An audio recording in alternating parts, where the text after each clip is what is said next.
Well, good morning, good afternoon, everyone. Warm welcome to you all. So wonderful for all of us to gather again on one of my favorite topics in the whole world. My name is Namita Datta. I think I know most of you, but just a quick introduction.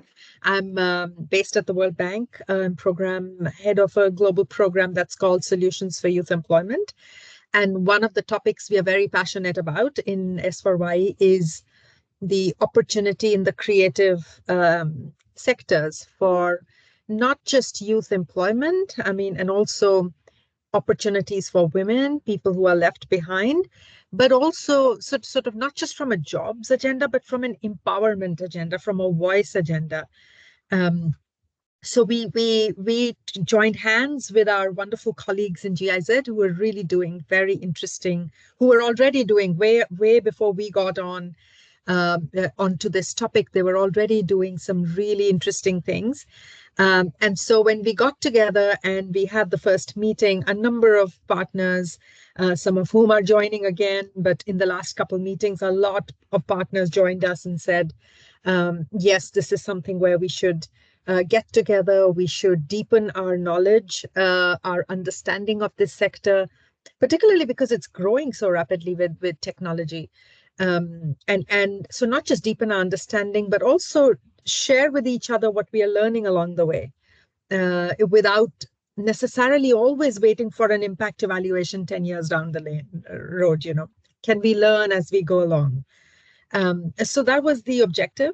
And we did this together very, very much with strong partnership with GIZ. I think we forgot whether we were the bank or GIZ. We just worked so wonderfully together as one team. So this is our next meeting, and we have only one agenda item today. Before I introduce the agenda, actually, I just want to hand it over to my colleague Sabine Becker from GIZ to share her thoughts. And then when our colleague from BMZ joins, at whatever point, Alison, just let me know. But over to you, Sabine. Okay, thank you, Namita. Thanks a lot. My name is Sabine Becker, and I'm heading the global project on cultural and creative industries in GIZ.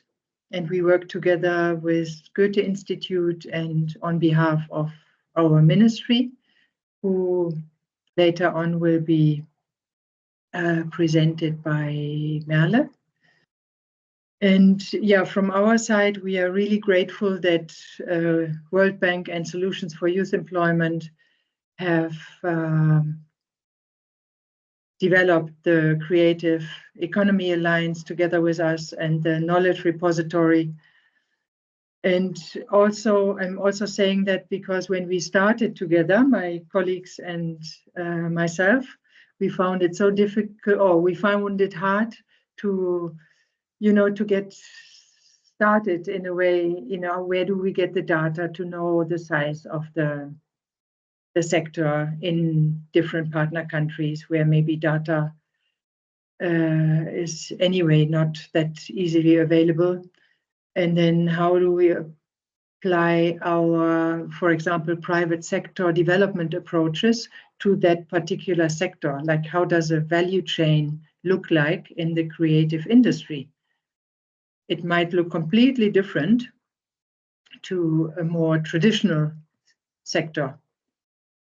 And so now what you have collected already in the knowledge repository is there's so much of what was so hard to mobilize when we started in 2018-19.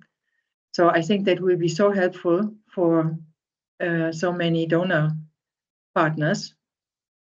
And that's very, very, very helpful. And we, for example, we use it already a lot to send it to our GIZ colleagues in all types of projects so that they can make use of it. And if they have the flexibility to work on this sector, they can use the knowledge which is already collected there. Big help for them. And I also hope that as an alliance, in addition to putting everything on this platform, making it available, that you might also be able to work on particular things together. For example, I don't know, I assume there are so many topics where it would be great to cooperate internationally or among development partners. I think last time we were talking about all kinds of framework condition issues. So what would it be if we could work together between UNCTAD and bilateral partners and World Bank to advise our partner countries collectively, or even, you know, come up with certain strategies and the whole area of trading internationally and so on. So I hope that this is like the extended starting point for more cooperation on the sector to come. And I hope that our colleague from BMZ will soon be there, because it's interesting to hear what the idea of our ministry was when they started it in 2018.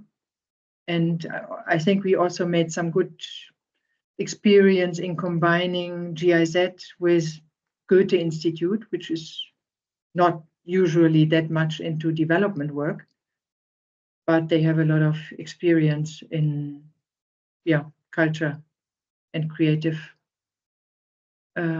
issues in the countries where they are represented.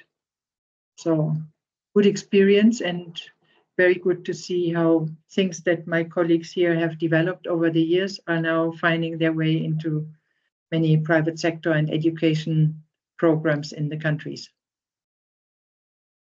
Thanks. Back to you, Namita.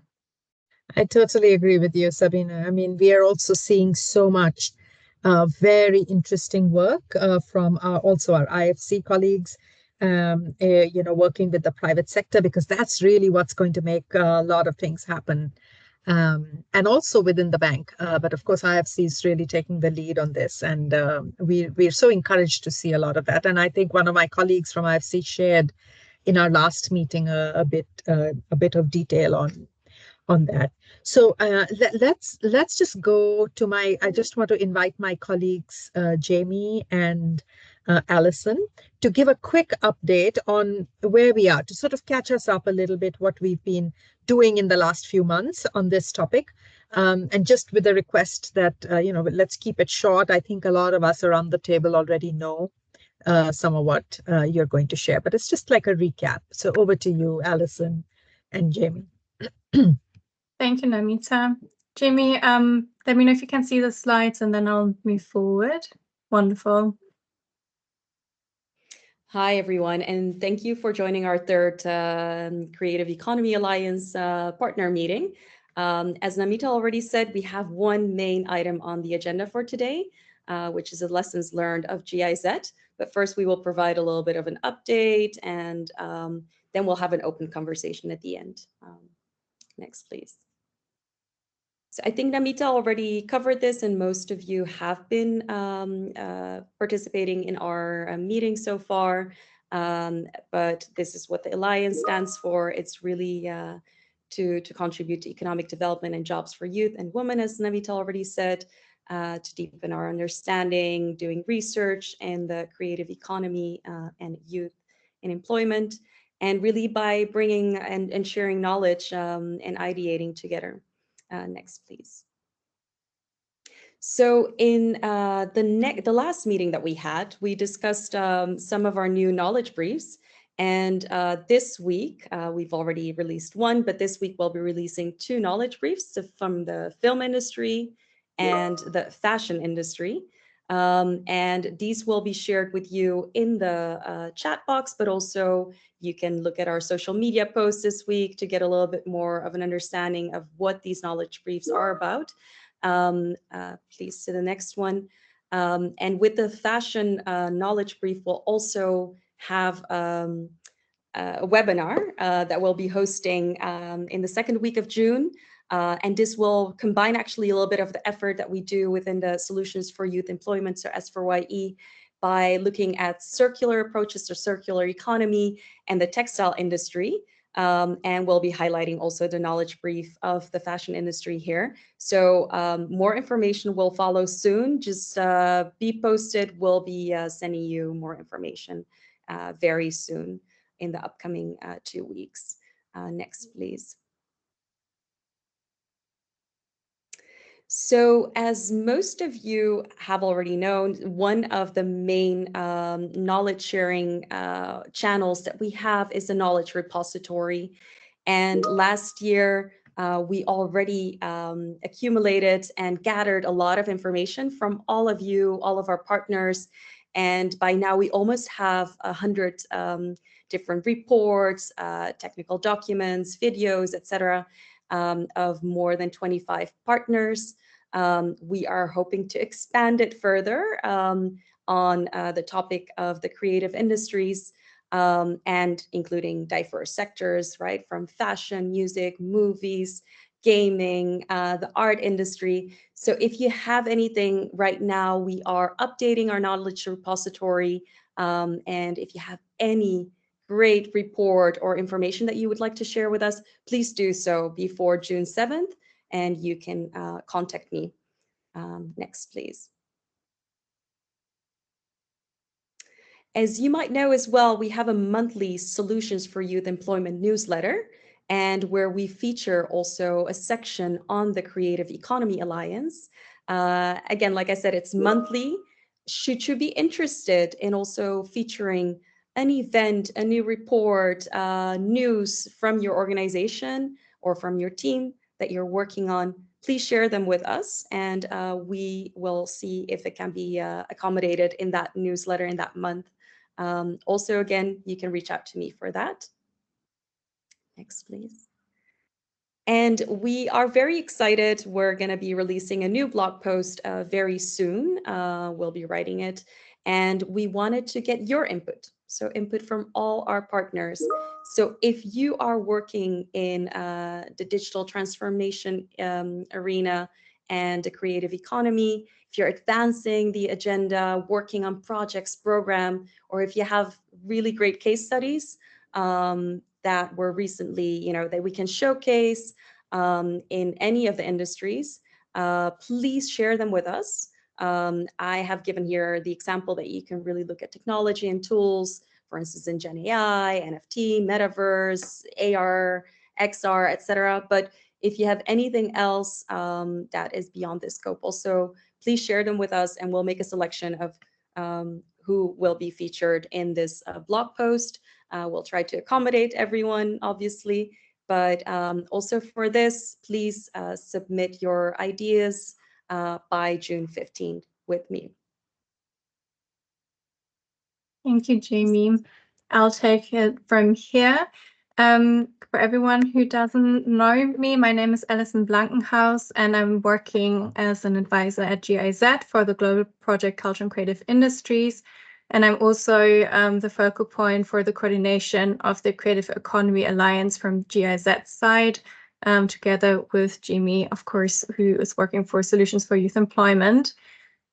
So with regards to the activities from the Creative Economy Alliance since the last partner meeting, we did identify different topics that you were interested in working on together, or discussing, perhaps sharing resources in a more focused manner.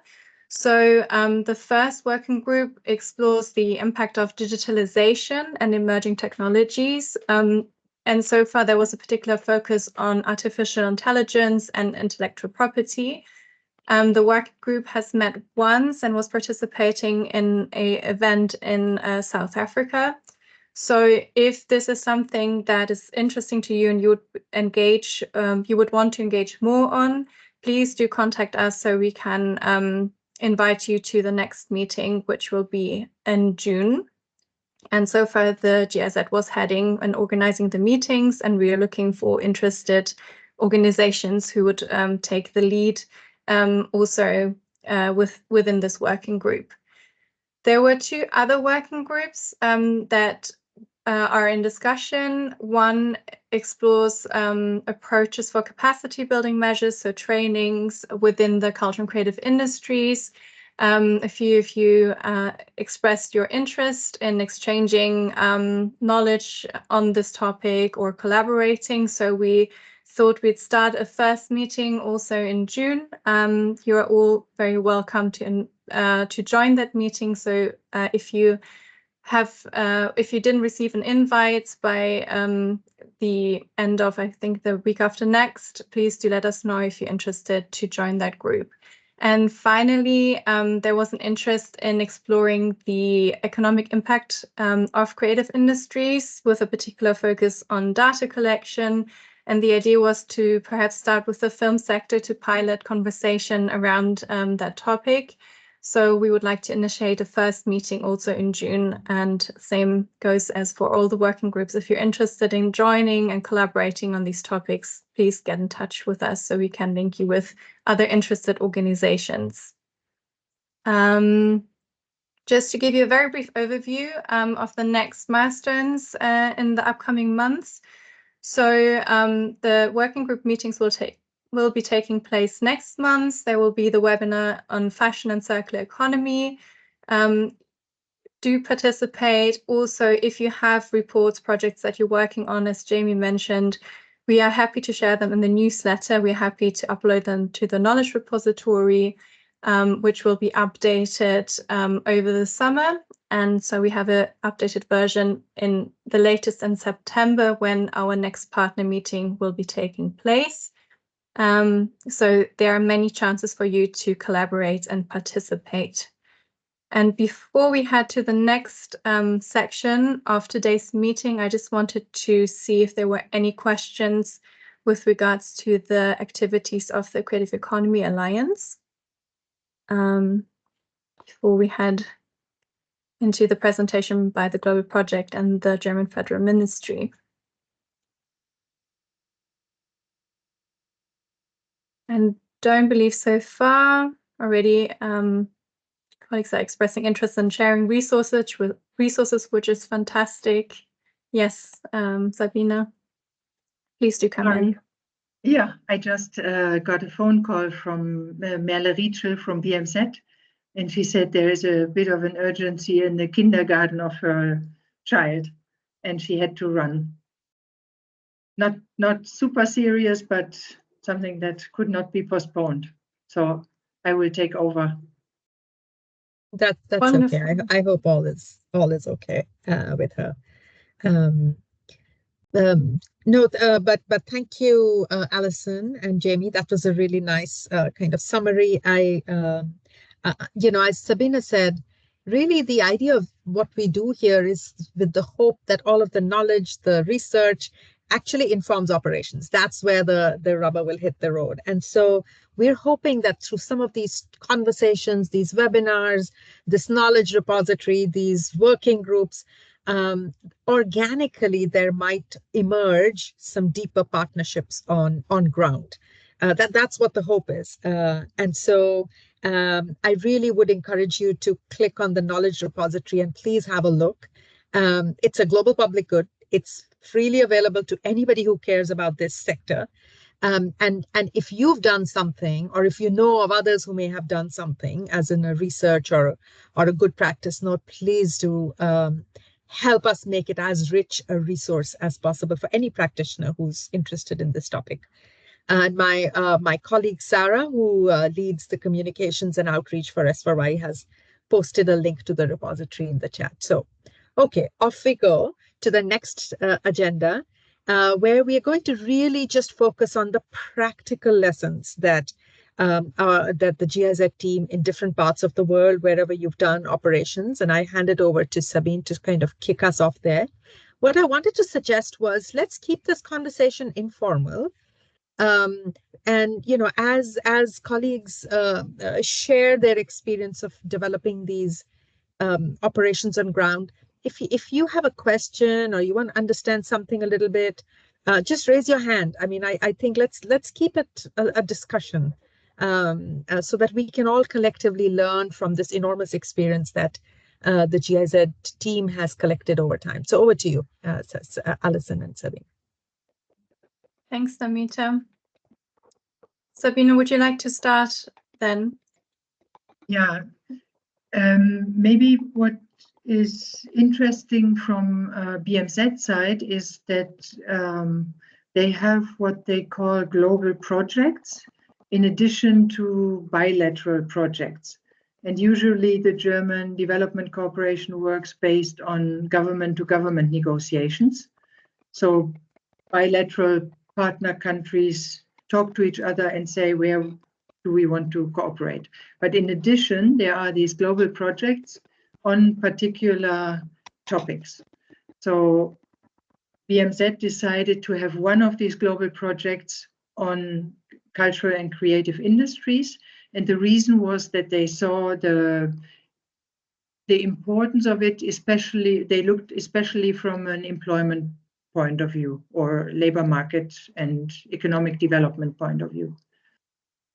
And so when it started, they choose a number of countries. Maybe we have it already on the next slide. On the next slide, Alison. Yeah, and they said, you know, let's focus on some areas in sub-Saharan Africa, with also the idea of maybe spreading regionally, and the MENA region. So the project worked for these past 6 years on Senegal, South Africa, Kenya, and on Jordan, Lebanon, and Iraq. And then another question was, now within the relatively large scope of cultural and creative industries, how do we focus, or where do we start with which subsector? And what GIZ and Goethe Institute, what they tried to find out is where is maybe most potential on the one hand, but then also where are bilateral programs where it could nicely fit in after the innovative part has been done by the global project and tools are available and so on. And that's how it was decided then to work in Senegal, mainly on the music and the fashion subsector, or in Kenya on also music and fashion, but also gaming and animation, and similar in South Africa, and then also to see whether there are linkages, but my colleagues will talk more about that. And maybe, sorry, I'm going one step back on how we try to approach. We looked at, can you go 2 slides back on the micro and macro level? So we try to look at it, how we look at private sector development programs in the sense of, now if we are in music in Senegal, and we try to analyze the sector in a way we would analyze a value chain, for example. Where do we see the limitations and also the potential? So do we work on a more micro level and train people in specific professions because there is a lack? Or is it rather an issue at an associative level? The networks are missing. There are no chambers, of course. So what would it need to strengthen, or the whole question of event places, like what's the channel to bring creative products to the market or the customers? And then also at the macro level, are there factors that hinder the development of that whole subsector? And if it's not changed at that macro level, it will be difficult for all actors. And that's where the cooperation that I mentioned between GIZ as a more development oriented organization, and Goethe Institute as a cultural institute where that cooperation worked quite well, because Goethe Institute, similar to other cultural institutes, they are very close to the target groups. And GIZ has a lot of know-how on what we call capacity development or systematic systems improvement. And so for BMZ, the idea then was, now we have this global project, they have time to innovate in a number of countries, and how can they transfer that to the bilateral portfolio? They might not have a sectoral focus, they might work on private sector development. So is this an interesting sector? And here's what you need to develop it further. Or do you work on Tibet and higher education reforms? And where is the element where the sector is important? And that's how the past 2-3 years have taken a way to help include what the global project developed into that bilateral portfolio. And I think that's interesting for all of those around here that have this particular focus, and that's where the knowledge repository and the alliance in general is very helpful. So maybe with that, I hand over to the GIZ team, because they are the ones who have done all the work and who know all the details. And they have come up with some very nice knowledge documents over the past year, like the guide, Alison, that you might mention, or good practice examples. Yeah, over to you. Thank you, Sabine, for the introduction to the project and also the context of that project, indeed. So I'm switching my role now. I'm fully advisor now in the Global Project Culture and Creative Industries. So we skip these slides to then delve now deeper into the approaches that we designed and piloted and our lessons learned. And we will have a lot of ideas, approaches that we want to share with you. And because it might be a little bit overwhelming on the information side, we just want to say, do not worry. We compiled a guide for international development cooperation organizations, which has all of these approaches and our lessons learned.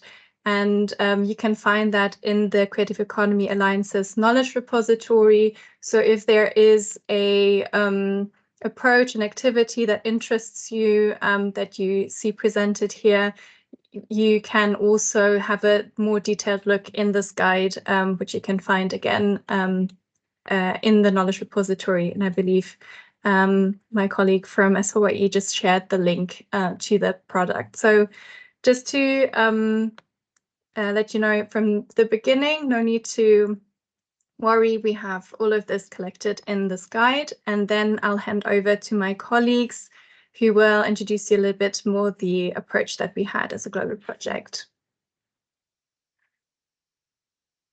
Great, over to me. Thank you, Alison. My name is Sarah Jibril, and I work as the regional coordinator for Kenya and Senegal in the CCI project. And Sabine gave you a good introduction already and mentioned some top level keywords as well that I might be referring to, but maybe to set the scene a little bit more, let me present our approach, or if you will, the German Development Cooperation approach that we utilize to supporting the creative and cultural industries. So the goal of our project has always been to improve the employment and income perspectives for culture and creative professionals, especially women in the countries that we just mentioned. And if we dissect this a little bit more within that, or maybe rather to achieve that, we had a twofold approach. Alison, if you click quick ones. The first one being ecosystem empowerment, so strengthening the framework conditions and the ecosystem of the cultural and creative industries. And then secondly, skills development, so promoting the development of, let's say, entrepreneurial, digital, creative, technical skills through various training programs. And this is a very good segue, thanks Alison, to the macro, meso, and micro levels that we really targeted within the project scope. And you'll hear a little bit more from us with different examples. And I think this is also quite exemplary for what the German development approach is also known for. And at this point, if you click one more time, Alison, I think Sabine gave you a good snapshot of this already, but as you heard, our project was a global project. So we worked in different countries, in different regions, and we also had the constant connection to Germany as well, where we had our little steering unit. So really different levels, as you can see here, from macro to micro as well. So there was, if you click again, what we saw, what the aspiration was to also have a little bit of a red thread where we try to focus on the global aspects. Whether it is, as Sabine mentioned, going from the global level to also checking where are some opportunities for bilateralizing certain areas of what we've worked on, but also the other way around. We worked a lot on what we call global topics, be it from NFTs, non-fungible tokens, to crowdfunding and many others, where we also try to see what are the experiences, what are some of the insights gained in, let's say, the countries that we work on more on the micro level, and how can we bring them in to a higher level, and also give space, let's say, during international events to discuss them, but also give our partners the opportunities, even if it is regionally or across countries, to exchange on these. And this is also a good opportunity, thanks Alison, to mention the Goethe Institute again. So we had a very good close partnership in all the countries that we worked in with the Goethe Institute, where we also had a quite effective division of labor, I would say. And here those different levels come into play again, where the Goethe Institute worked more closely with individual creators on the micro level through different skills development, training offers that were implemented, and we as GIZ worked more with organizations, strengthening capacities, supporting development of their service offering for their members, but also more generally on facilitating matchmaking, networking, and also advocacy efforts.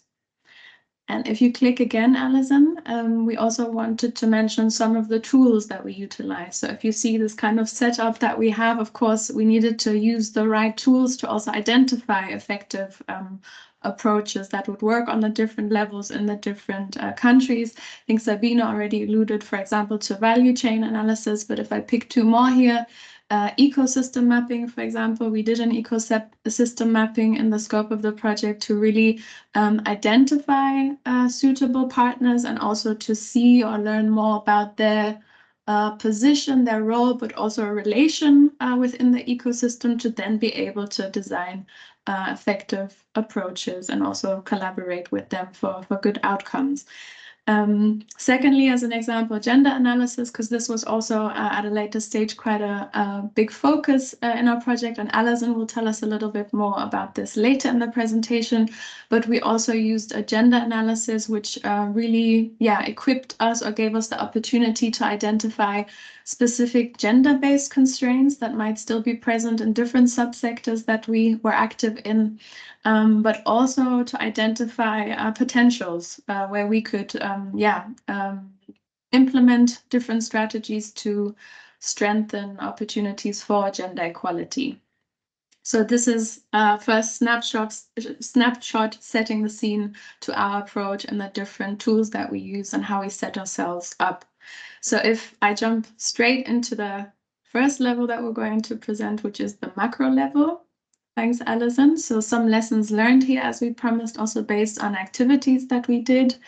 The first one being highlighting the importance of promoting creative economy recognition in general, so raising awareness across governmental bodies to encourage informed policy making, data collection, and resource allocation. And here maybe it's worth noting that it's also worthwhile and beneficial to maybe engage with different bodies or maybe even ministries that aren't so naturally connected to culture, like your Ministry of Cultures, for example, but also others, to really raise awareness for the positive effects that the culture and creative industries can have overall, positive spillover effects as well to other areas.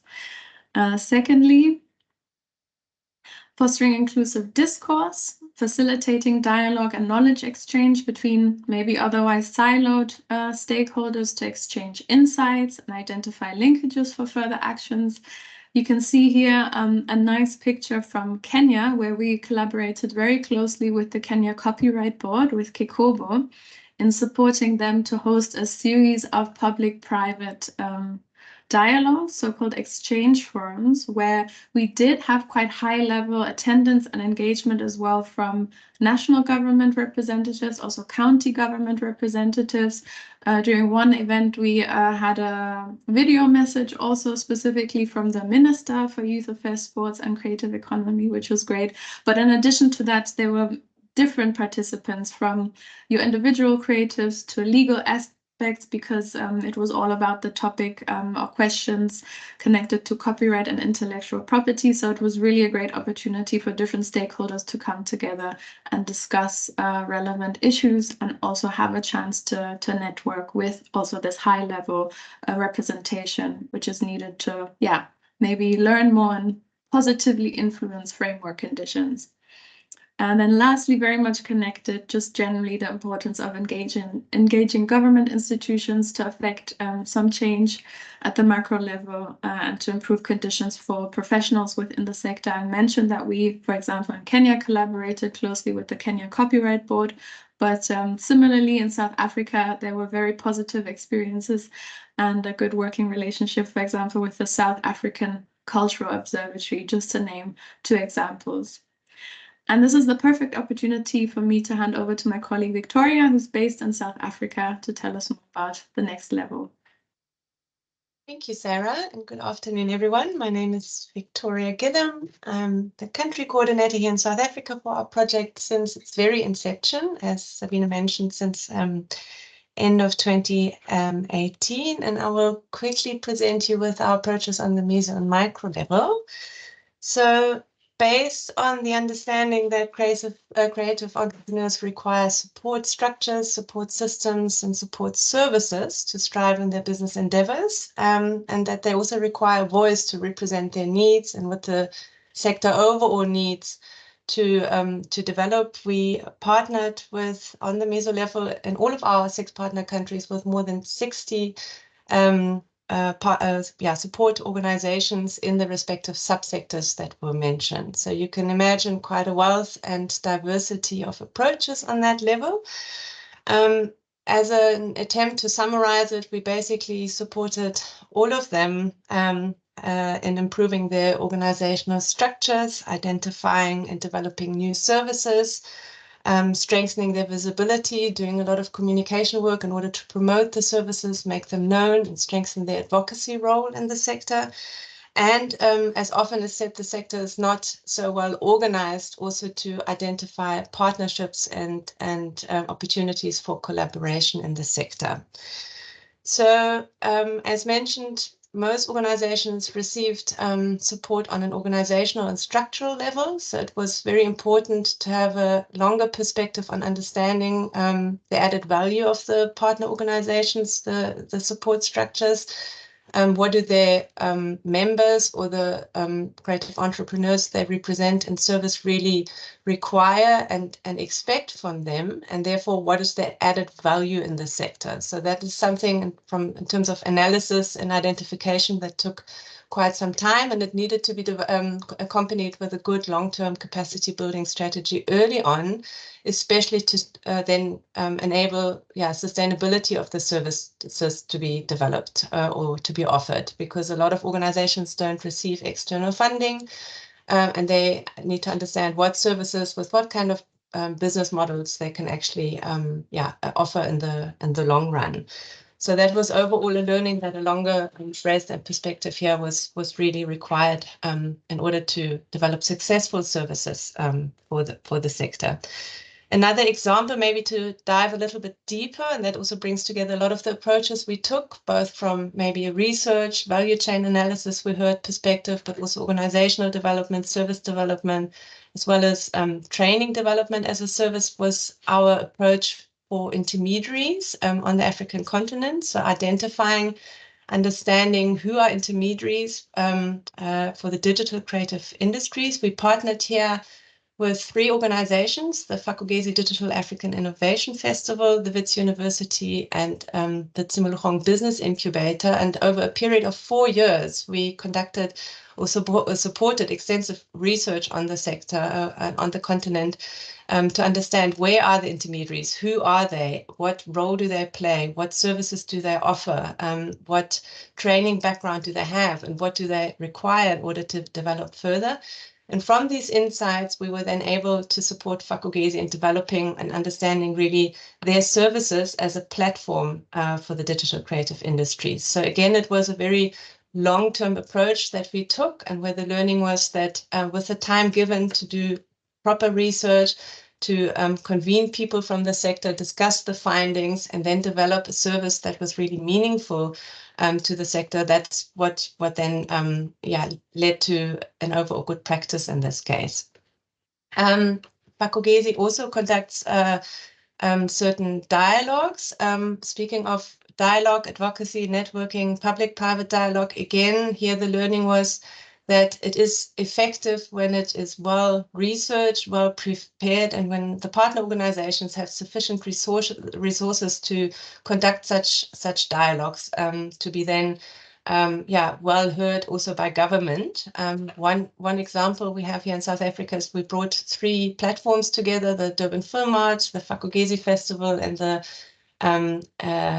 Cape Town Animation Festival, who, by partnering with each other and identifying how they can, collaborate rather than duplicate their efforts, also using them as a platform for dialogue became a lot more effective, and suddenly governments started including them in their mechanisms that inform, for example, the master plan for creative industries. So with a coherent, complementary approach that was well prepared with sufficient resources and sufficient preparation, these dialogues became more effective and more integrated into government measures.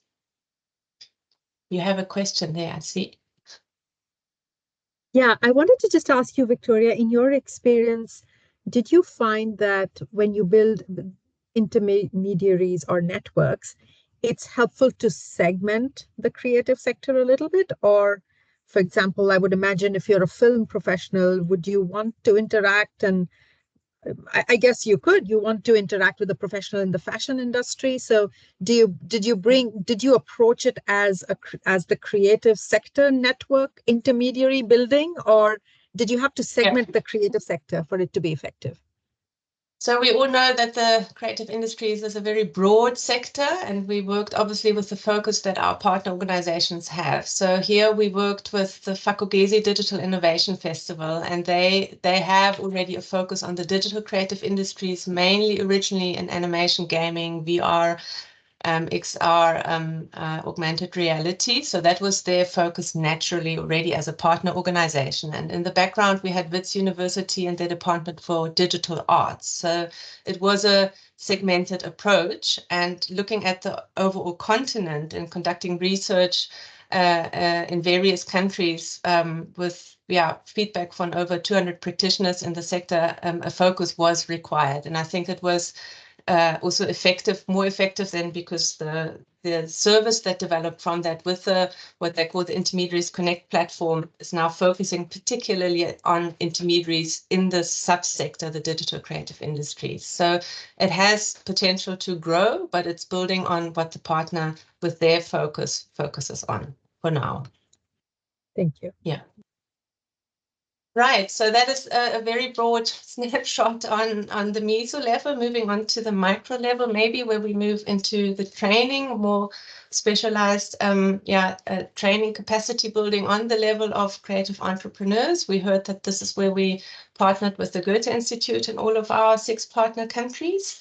So the aim was to develop capacity on the level of entrepreneurs with either digital, creative, entrepreneurial or technical training. And obviously, we also know that a lot of training is available. So it was very important, again, also from a sustainability perspective, to select the right partnerships so that the trainings would be sustained in the long run. So not just identify trainings in the open space that we require with to be important, but to work with the partner system within the analysis, as we heard, within the ecosystem mapping, for example, and the value chain analysis, what trainings are required, but what partners actually have an interest and potential to maintain these trainings in the long run.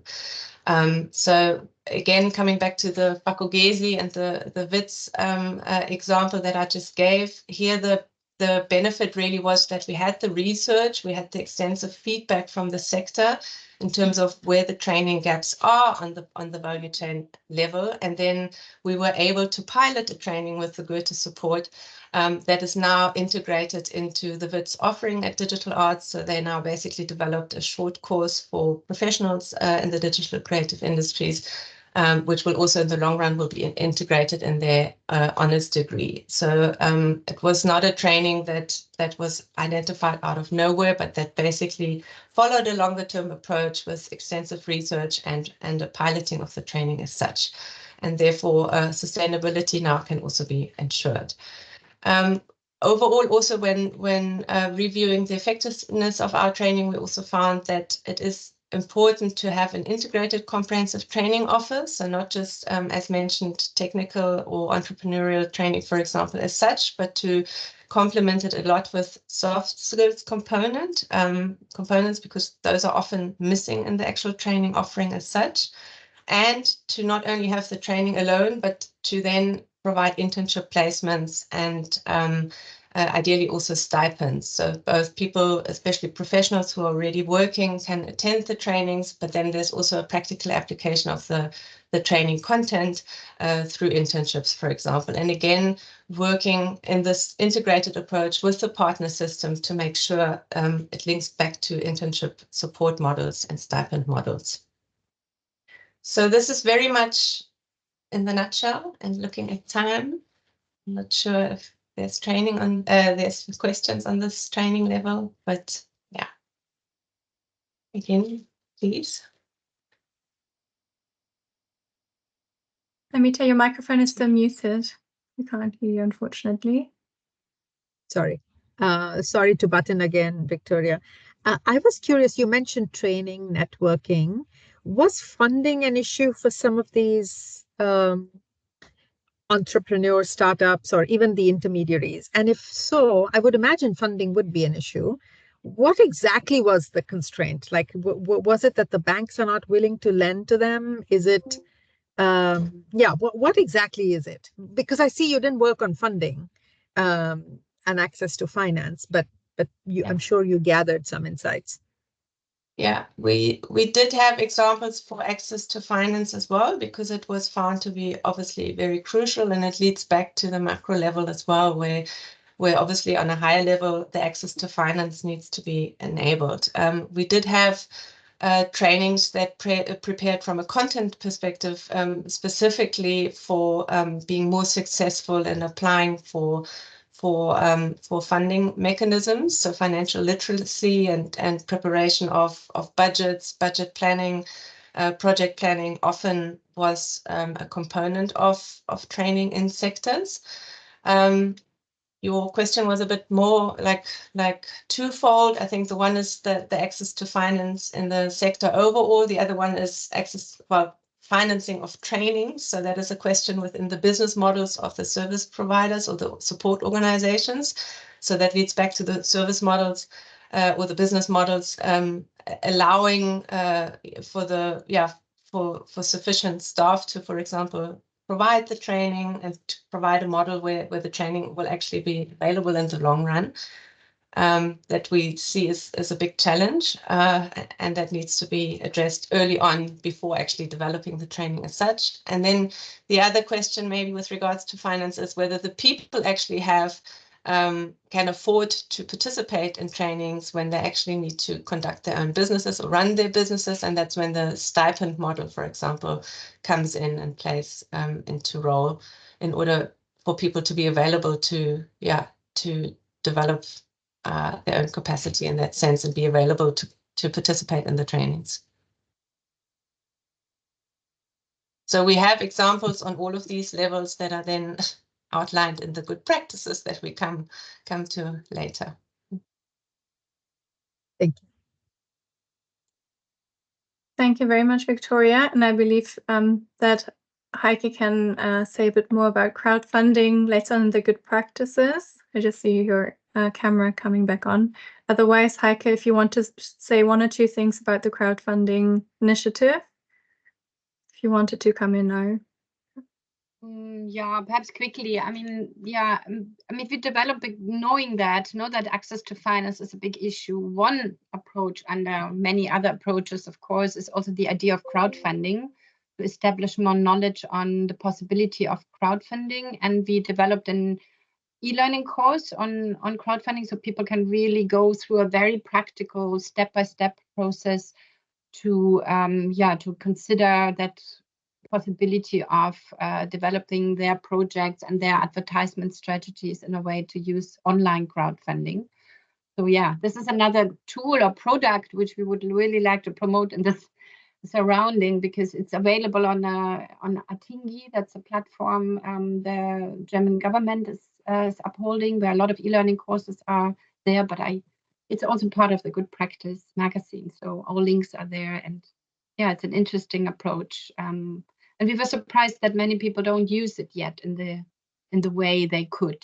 It's a known approach, but it's still a lot of knowledge to be developed or to be distributed about this possibility of crowdfunding to make your startups at least running.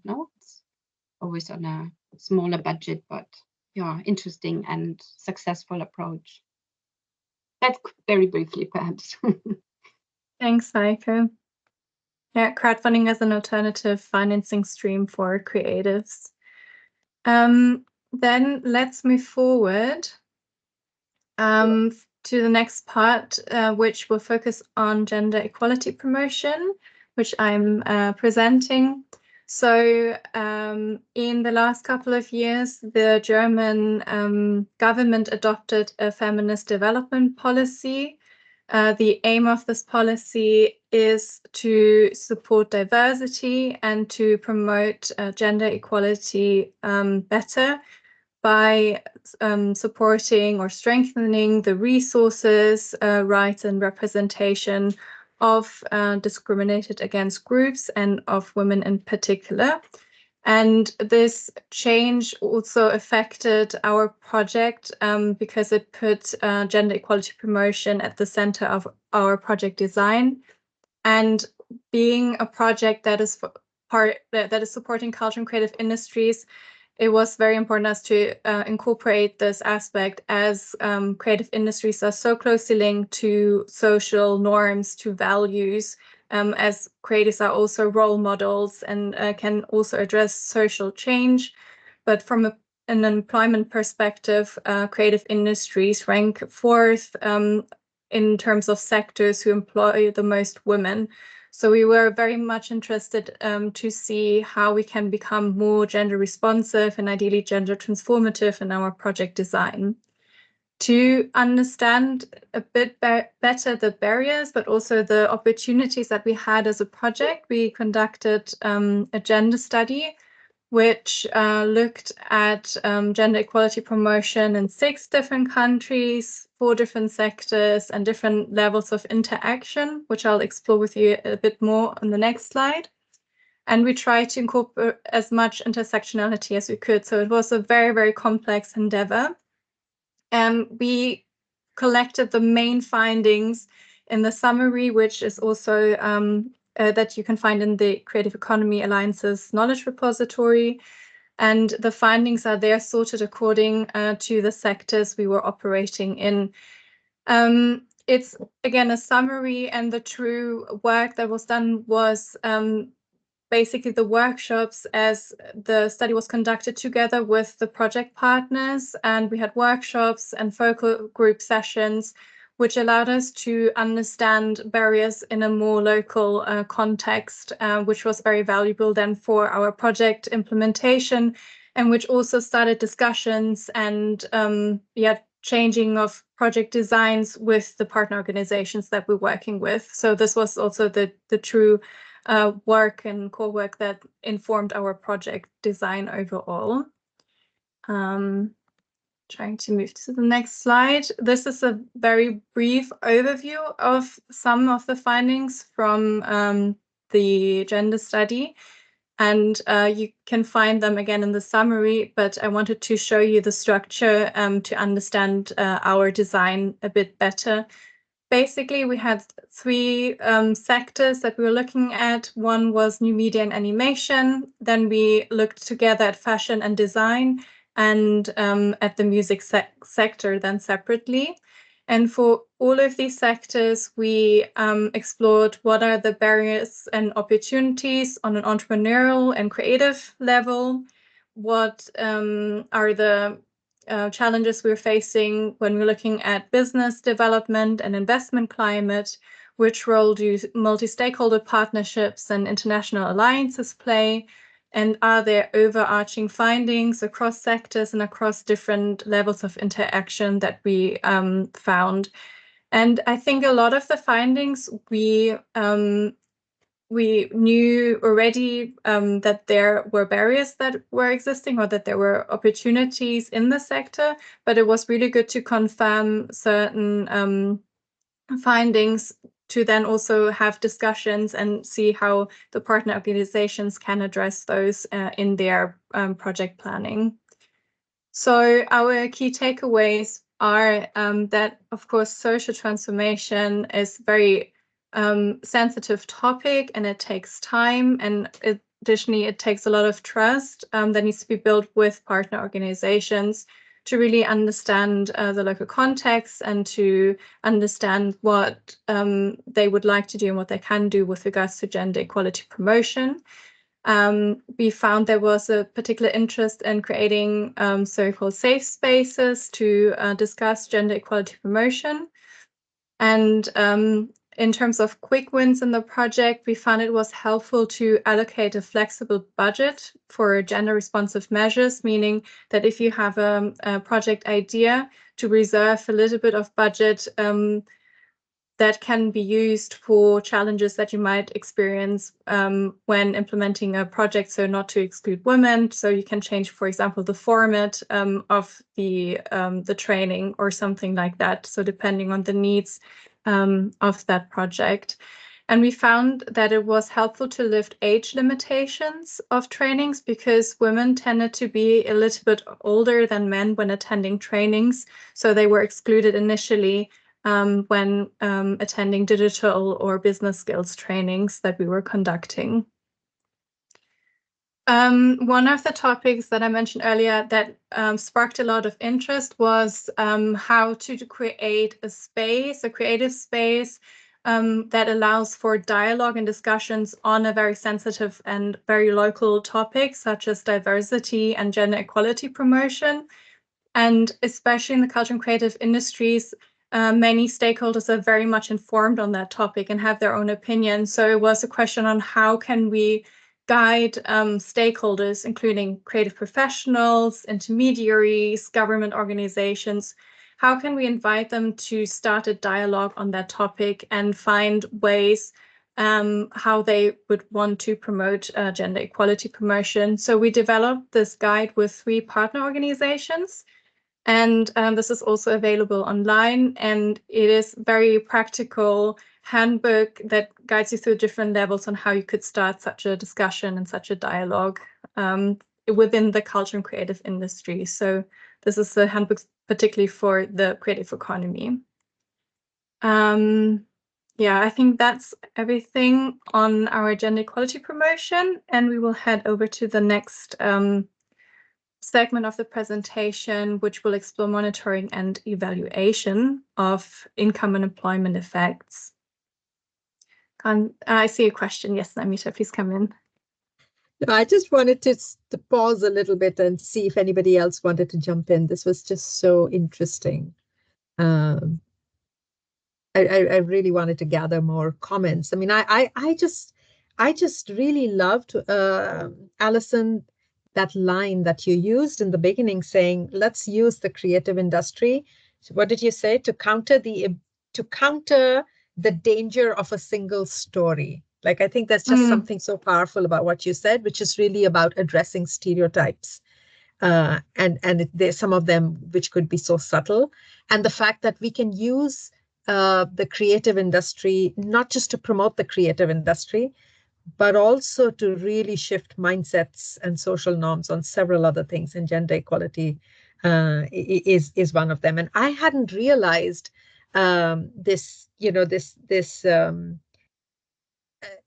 I mean, this thing about, these norms about, okay, women, if you're going to be involved in music, traditional music is fine, but like it was on your slide, like urban music is not acceptable for women to be in it. And this thing about fashion, it also, what you were saying on your slide was exactly what we found even in our data analysis. We find that if you look down the fashion value chain, you'll see women in the lower end, sort of more on the textile, sort of manufacturing end of the value chain, even though this is a sector where there are a lot of women. But you won't find them in the higher paying, more creative, yeah, exactly. This slide, so powerful. And exactly right. Like it's a female dominated sector, but you still see the higher paying jobs on the creative side of the value chain still held by men. Anyway, I'm just commenting that I really enjoyed listening to you. But any other comments from anyone? I feel like I'm monopolizing this discussion, but just opening it to all. This was really good. Thank you, Namita, for your contribution. And then indeed, I think we have similar findings in different pieces of research. And I think it just helps to make this point and to advocate for this topic within the culture and creative industries, just to have more reports, more data confirming certain biases. We also found biases within the fashion industry preventing men to advance as well. So we tried to have a very detailed understanding of each sector. And indeed, in the music industry, we found also that there were some safety concerns for women who are DJing and then performing quite late in the evening that prevented them to continue jobs in the DJing department. So I'm very happy to also answer more questions. Feel free also to share them in the chat and we can have a look at them later on. Sabine. Yeah, maybe one additional comment from an event, I think that was organized by ITC Feed Trades on fashion, on the fashion sector. And I found it very surprising.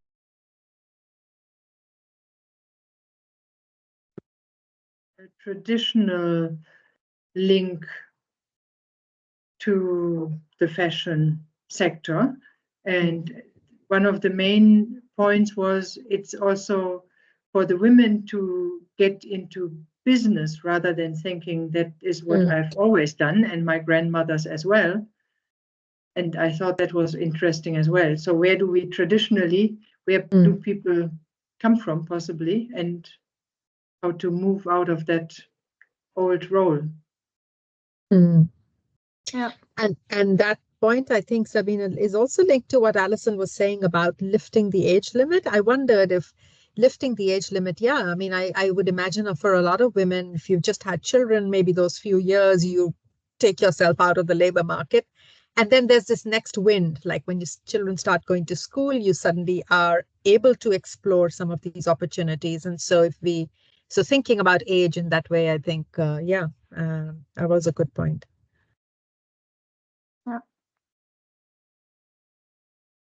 I can't see further comments or questions right now, so you can indeed use the chat or ask more questions after the presentation.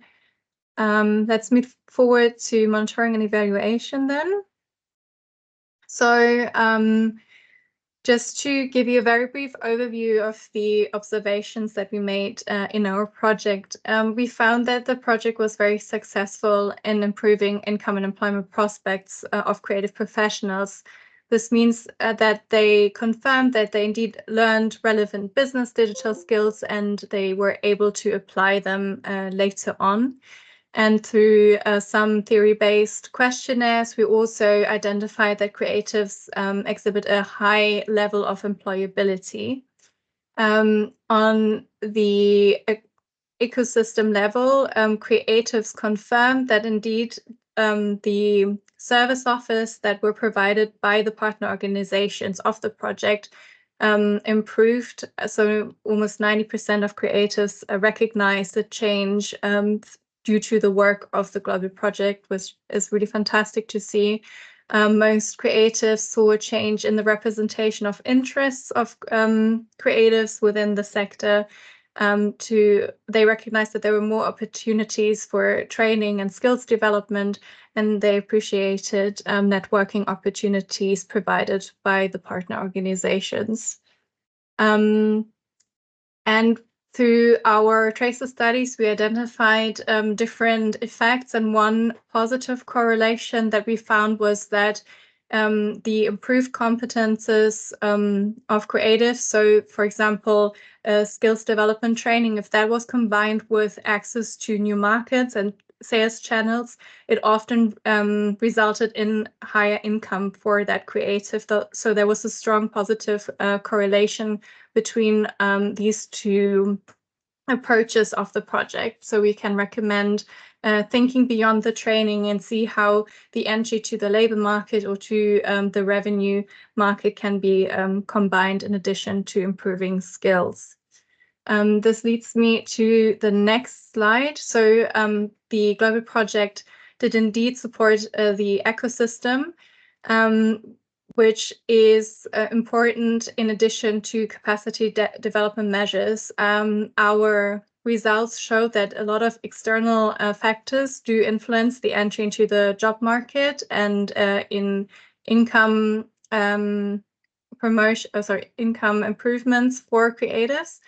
So in addition to trainings, we found it was very valuable to support the ecosystem, to address framework conditions, and as mentioned earlier, to address social barriers that affect the creative economy. The global project did monitor, did notice impacts that were derived from the project directly. So creatives were able to become self-employed or to find new employment. They were able to access new markets or record higher revenues. Through the qualitative data, we found, however, that external factors did impede their entrance into the labor market. So our learning would be indeed to focus on the development of the sector on a governmental and intermediary level as well. So to wrap it up, our main learnings, the first one I mentioned already, to improve also the discussions on a policy and ecosystem level, so to go beyond capacity development measures. And we found it was very helpful to have qualitative data as well, that this allowed us to understand the data better and to understand the context of the creatives better, and then to adjust our program planning.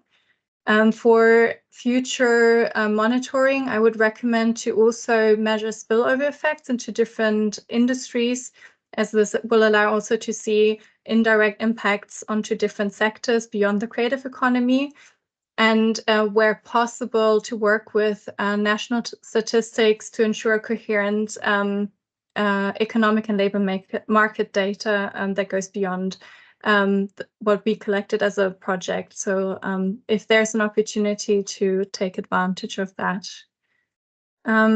Now I'll hand over to Heike and Lisa, who will just provide a very short summary on the project's collection of good practices.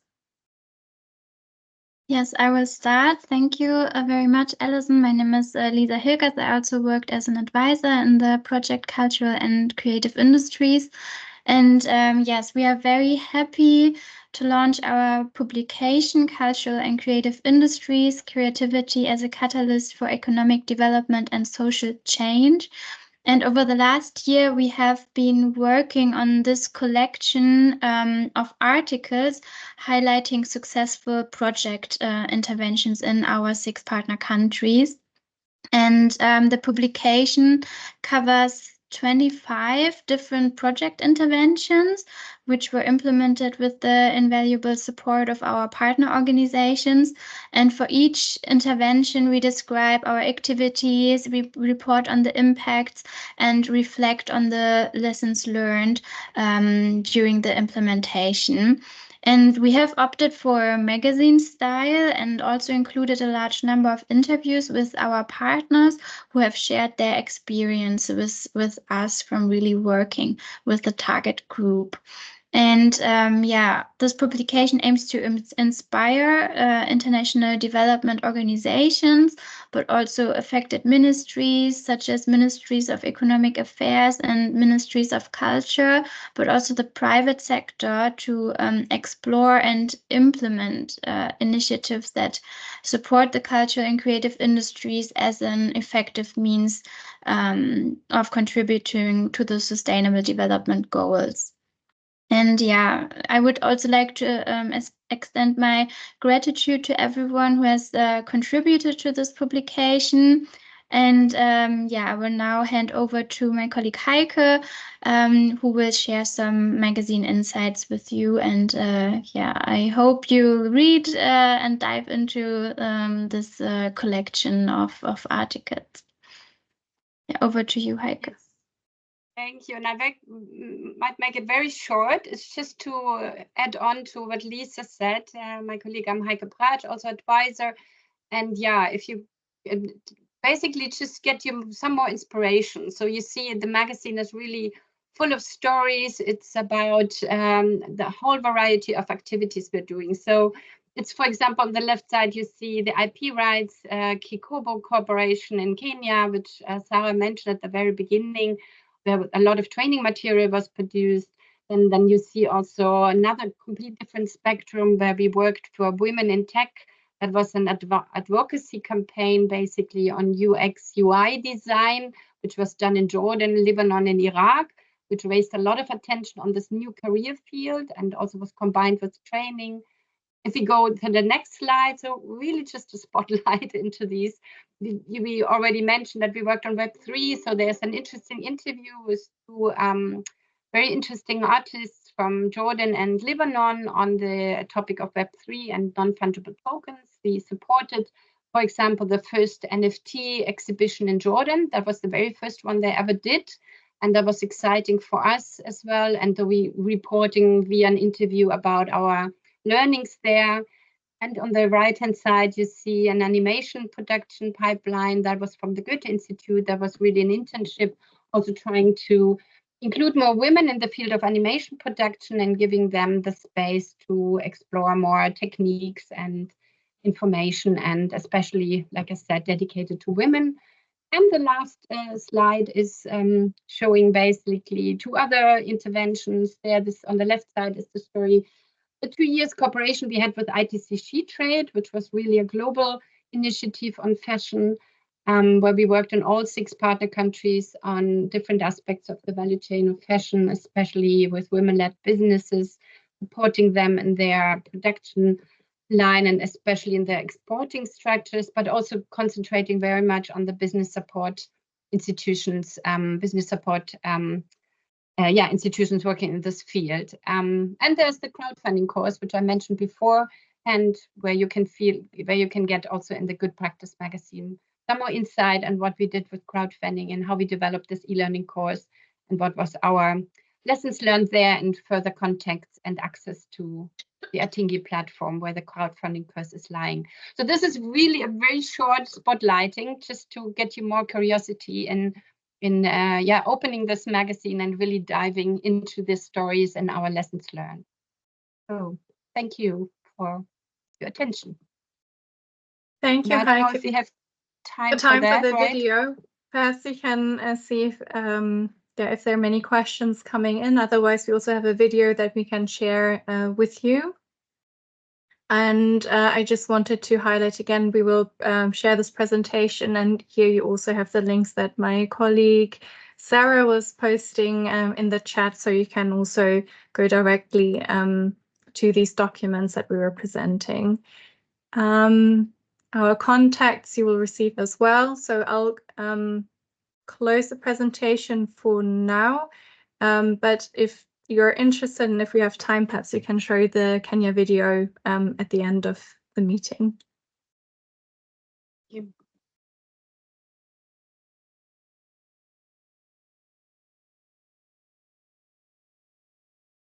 Just seeing if there's some more questions coming in. Otherwise, I'm also very happy to share the video just now to give you a minute to think if there are any questions on the approaches, perhaps.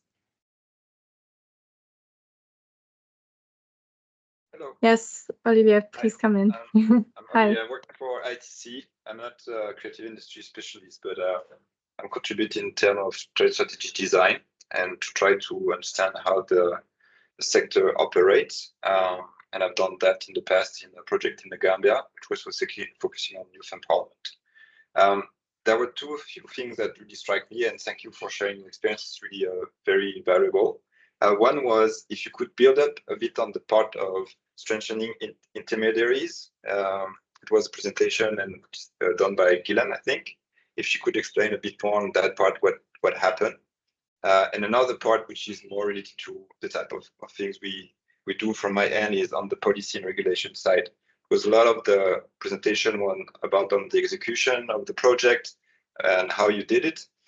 But in terms of regulation and policy, I imagine obviously there is intellectual property issues, but were there other policy and regulation that might not have been foreseen at the beginning of the project that actually had a very crucial impact to help the sector to grow? So I'd be really interested to hear on those 2 points. Thank you.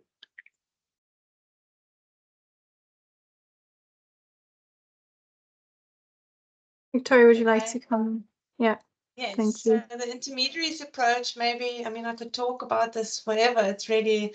It's a fantastic project because, especially like I said or mentioned before, it was a project that ran over a course of 4 years. So we had to, we really had the opportunity to form a very strong partnership and to approach the whole project from a longer perspective, going step by step. So what happened originally was we started working with Fakugezi in 2019, supporting them as a platform and festival for digital creative industries. And we kept asking the question, who's your audience? Who do you service? What are your plans to actually support the sector, or what have you been doing so far that works well that you would like to extend on? And based on that question, we supported a first sort of organizational development review where we understood how they fit into the current landscape for the digital creative industries on the continent. So that was the first sort of set of support in 2019. And then 2020 came with COVID, and we ran, we tried to support from the perspective of supporting the creative entrepreneurs in times of COVID. How can they still have market access when a lot of festivals or a lot of events and other platforms currently don't take place? So they ran a boot camp with a group of practitioners from the digital creative industries, then realizing that these people that participated in the boot camp understood themselves as intermediaries, trying to support or trying to fulfill a function that was not really sufficiently in place in the sector. So intermediaries often, we understand them from a value chain perspective as organizations, but it happened that these intermediaries in the course were all single individuals trying to support somehow the creative entrepreneurs having better market access. And from that sort of boot camp, as it was, we realized there is actually a lot of support in the sector, very informal, where individuals try to support the digital creative industries to have better access. And therefore, we needed to understand that better. And that's why then WITS Digital Arts conducted the research on the continent to really, with input from a lot of countries and a lot of practitioners, 170 altogether, understanding who are these intermediaries, where are they, what do they do, what do they offer, and what do they require. And that's how then, based on that research, the further development of Fakugezi as a platform took place. So they're much more targeted now on supporting these intermediaries. They developed the Intermediaries Connect platform. WITS Digital Arts is offering this training course for digital intermediaries as a short course, as a professional development, but in future also as a study. And that's how this overall approach in a nutshell was developed, if that answers your question in 2 minutes.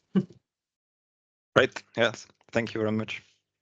But I'm very happy to also explain more if you want to know more at a later stage. Yeah, maybe I'll contact you by email at the later stage. Thanks. I think the other question was regarding the policy aspects. I don't know, Victoria, if you have an example. I mean, unfortunately, Richard is not here, no, the colleague from Jordan and Lebanon, because they started like a public-private dialogue very much, and it resulted at the end into a council of creative for the creative economy, which is now like the advocacy instrument towards the government and the policy decisions. So it also developed, like you said, Olivier, that kind of came out of this whole dialogue that this is needed, that their representation on the policy level was not sufficient. So that was at the end of the project that they, this council was formed and this activity was supported further. That is one example, but Sarah, you can perhaps Roma on this Kobo, it might be, right? Yeah, I unfortunately, let me just start. Maybe I don't know if it will fully answer your question, Olivier, but since we worked in Kenya a lot on intellectual property rights and copyright with the Kenya Copyright Board, but I have to say, I mean, we all know when it comes to regulations and policy, how long it can take to really see change on that level. I think that is always a hurdle. So maybe just to mention that what we did in Kenya was more a little bit about bridging the gap between the macro and the micro a little bit, because we saw that there's often, especially when it comes to more complex law-related subjects like copyright, that there's a knowledge gap, a really big knowledge gap between what the status quo is and what creators actually know in terms of their rights as well. So the activity that we did there focused more on bridging that knowledge gap. It was a sensitization awareness campaign where, as Heike mentioned, this is also included in the Good Practice magazine. We developed different informational material using cartoon style videos, talking head videos to try and make very complex copyright IP related topics more digestible and more easily understandable for, let's say, the average person. And we also did this not only in English and Swahili, but also in Sheng, which is more like a local slang, if you will, which is widespread in Nairobi especially, and amongst creators, to try and make it more accessible also to a broader group of people. And we also had, I mentioned those public-private dialogues, which again maybe was more at a higher level, but we also offered one-on-one consultations with Kikobo experts, where we were actually anchored at our work together with the FemLab, which was a space especially targeted at more marginalized groups and women in particular as well, women creatives, that the Goethe Institute was running at the time in Nairobi, where we offered these free one-on-one consultations where creators could come in and talk to an expert and also be encouraged to actually register their copyright in the National Copyright Registry, which is run by Kikobo. So they're not really focus so much on affecting change at the policy level, but rather bridging the knowledge gap in terms of letting creatives know what is already out there and what the status quo is. And then you asked for other topics at that level. And this is why my answer is not maybe fully satisfactory. But in Senegal, a big topic was social security, because I think we know this is a big issue in many countries. I mean, even, here in Germany, it's always a topic as well because of this more informal status that creatives hold. And there we worked together with an association of music actors in Senegal. They had the aspiration to create a so-called one-stop shop, kind of a one-stop shop for creatives to kind of get all the information surrounding social security, healthcare, and what their options are. They, as far as I know, are still in the process or still have this goal to set it up. We weren't able to support this activity during our project just because there were many delays in terms of them setting themselves up internally. So in the end, we jointly decided with the partner to support other areas of their activities. But this, if I had to mention another topic, this would be one that I would also mention. Again, it's a long process, I think, to see positive change at some point, and there's lots of lobby work going on, I think, also by organizations like in Senegal. That was the case, especially after or during COVID-19. But we know change is always slow. Yeah.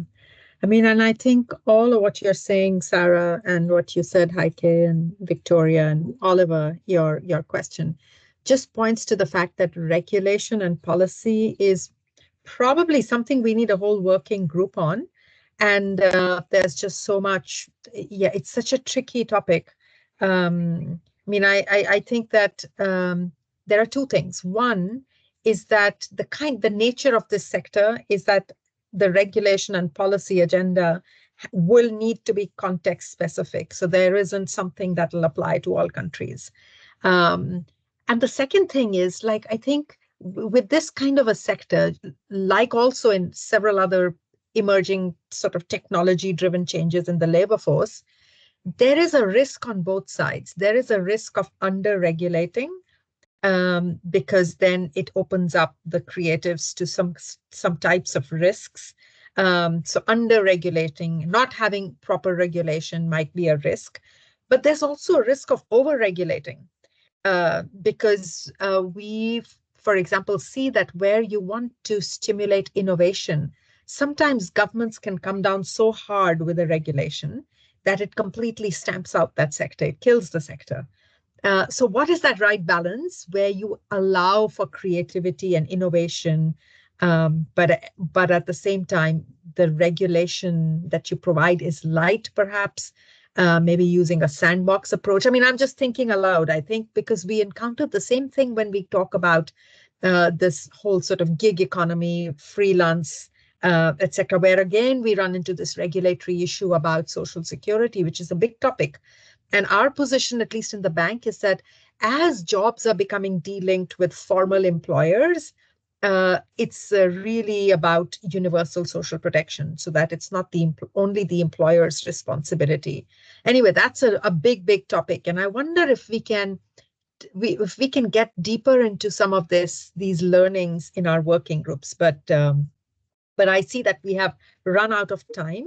And this was just such a fantastic session. We thought we only put one agenda item, and even then we had we could probably go on and on for longer, right? I'm just trying to digest all that you have learned in your amazing different sort of cross-country global projects with the GIZ. I mean, it's just enormous. And as always, some of the knowledge, like, the more I listen to you, I feel that a lot of the knowledge, it's so hard to write it down. You could do a good practice note, but there's just so much knowledge and insight and things that you may have learned that just sit in our heads sometimes, our experience in actually having rolled it out.